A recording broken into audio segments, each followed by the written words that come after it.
आप सभी को जय मसीह की। एक बार फिर से आप सभी का स्वागत है।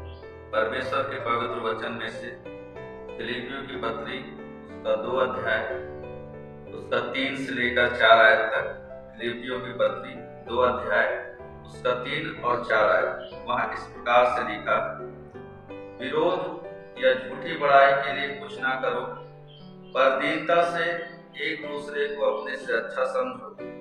हर एक अपनी ही हित की नहीं वरन दूसरों के हित की भी चिंता करे। और यहाँ पर प्रभु यीशु मसीह ने शिक्षा दिया है अपने वचनों के द्वारा कि हम दूसरों को श्रेष्ठ माने, और वही बात पौलुस प्रेरित भी इस फिलिपियों की पत्री में लिखता है कि हम दूसरों को श्रेष्ठ माने, दूसरों का आदर करें और अपनी ही चिंता न करें वरन दूसरों को भी चिंता करें।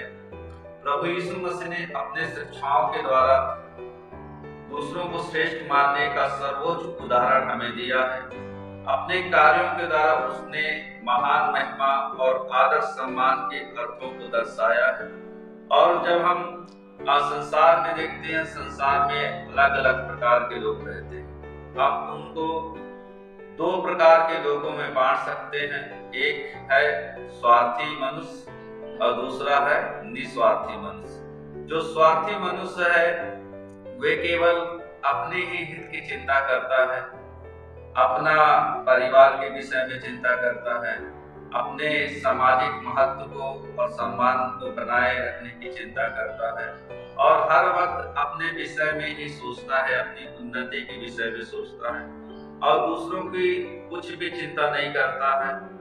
लेकिन दूसरे प्रकार के जो लोग हैं वो निस्वार्थी मनुष्य हैं। वो अक्सर दूसरों की परवाह करते हैं, अपने चिंताओं से ज्यादा उन्हें दूसरी की चिंताओं पर ध्यान रहता है। वो इस इंतजार में रहते हैं कि कब उनके जीवन के द्वारा दूसरे की भलाई हो, दूसरे की उन्नति हो। और जब हम पवित्र बाइबल पढ़ते हैं, उत्पत्ति 13 अध्याय उसका 8 से 12 है, तो वहां हमें मिलता है कि परमेश्वर ने अब्राहम को एक यात्रा पर निकलने के लिए कहा था और उसके साथ उसका भतीजा लूत भी उसके साथ था।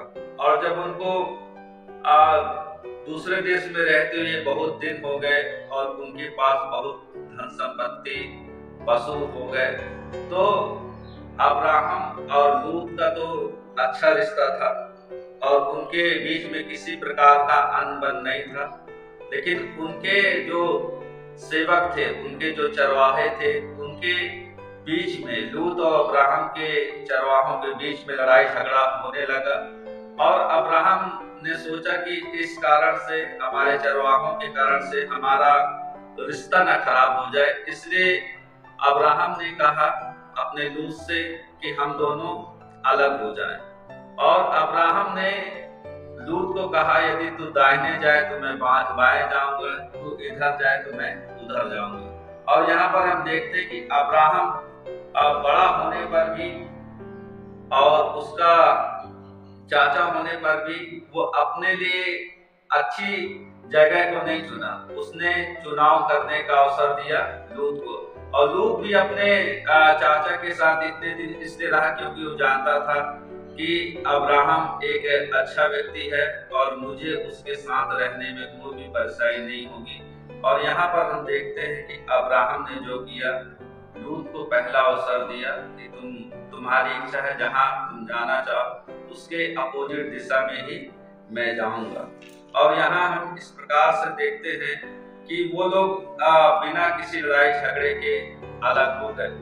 और कई बार हम देखते हैं कि इस संसार में लोग एक दूसरे को नीचे गिराने में, एक दूसरे का अपमान करने में लगे रहते हैं। लेकिन प्रभु यीशु मसीह ने अपने वचन में कहा है कि जैसा तुम दूसरों से चाहते हो कि लोग तुम्हारे साथ व्यवहार करें, पहले तुम उनके साथ अच्छा व्यवहार करो। और यदि हम परमेश्वर के लोग हैं, परमेश्वर के जन हैं, तो हमें दूसरों के साथ अच्छा व्यवहार करना चाहिए जैसा हम अपने लिए व्यवहार चाहते हैं।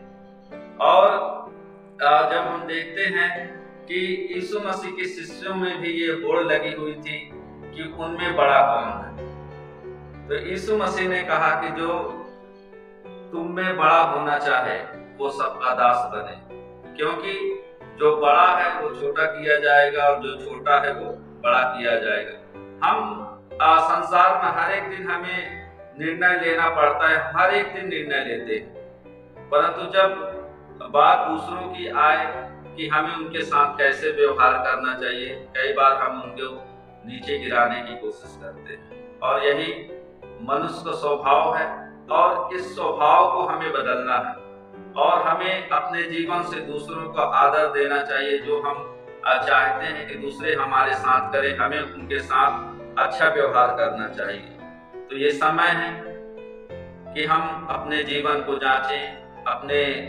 जीवन में झांक करके मनन करें कि हम पहले टाइप के मनुष्य हैं, स्वार्थी मनुष्य हैं, या दूसरे टाइप के मनुष्य हैं, निस्वार्थी मनुष्य हैं। और चाहे हमारा जीवन जो भी हो, हमें अपने जीवन को बार बार जांचने की जरूरत है कि क्या मैं स्वार्थी हूँ, क्या मैं दूसरों को अपने से श्रेष्ठ मानता हूँ, अच्छा मानता हूँ, क्या मैं अपनी पड़ोसी की जरूरत को